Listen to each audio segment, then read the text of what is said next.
Have you ever, like, caught yourself just repeatedly checking your phone for social media likes? Or maybe you spend, I don't know, hours obsessively overthinking a coworker's casual tone of voice on a Zoom call. Oh, absolutely. It is so common. Right. And that exhausting sort of spinning your wheels feeling, that's what we call mental friction. So in today's deep dive, we are pulling from this really fascinating stack of research papers on Adlerian psychology to figure out why your brain feels so drained. Yeah. And how to finally stop it. Because, well, the toll this takes on our long-term mental health is just massive. I mean, the data we looked at is staggering. It really is. The human brain generates roughly 60,000 thoughts a day. But an astonishing 80% of them are just, meaningless anxiety and repetitive doubt. Wait, 80%? That is wild. Exactly. So it's not that you aren't capable. It's just that your brain is constantly misallocating its resources to worry about things that haven't even happened yet. It makes me think of, like, a smartphone. If you have 60,000 background apps running at once, and most of them are tracking what other people are thinking, well, no wonder your battery is constantly draining. Right. You are perpetually at 1%. Yes. So why are our brains running all this useless software in the first place? Well, to understand the root cause, we really have to look at the Austrian psychologist Alfred Adler. He proposed this radical idea that almost all human troubles stem from interpersonal relationships. Interpersonal relationships. Okay, how so? Basically, the friction happens because we fundamentally mix up our tasks with other people's tasks. We try to control others or, we let them control us. So we are essentially doing psychological overtime for other people. That is a great way to put it. Like if I'm tying myself in knots trying to force my boss to agree that my project idea is brilliant, I am taking on a workload that just isn't mine. Yes, or consider the flip side, which is people-pleasing.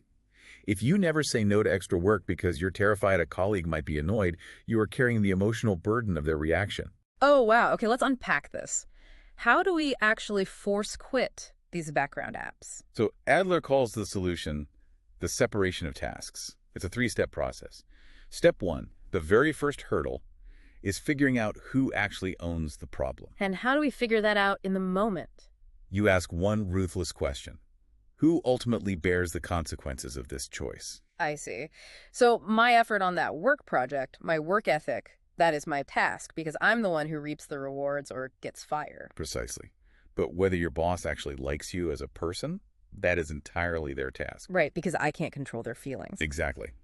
Which brings us to step two, building a boundary. Once you realize a task isn't yours, you have to stop yourself from stepping over the line to try and fix it. This is where the research we reviewed brings up that brilliant point about external evaluations. Yes, the idea that when someone judges you, it is usually just a psychological projection. Could you unpack that a bit? What do you mean by projections here? Sure, so when your boss criticizes you unfairly, it's rarely an objective measure of your worth. They're likely reacting to, their own tight deadlines, their own insecurities, maybe a stressful morning at home. So they just project their internal chaos onto my work. Exactly. It belongs to them, not you. Okay, here's where it gets really interesting, but honestly super tough. Knowing that logically is one thing, right? So definitely. But we are biologically hardwired as social creatures to care what the tribe thinks. If I get a bad review, my brain goes into total survival mode. So how do we practically let that go without just, pretending we don't care? You're absolutely right to push back on that. It is biologically terrifying to ignore the tribe. Adler wasn't saying it wouldn't hurt. So what was he saying? He was saying you have to act despite the hurt.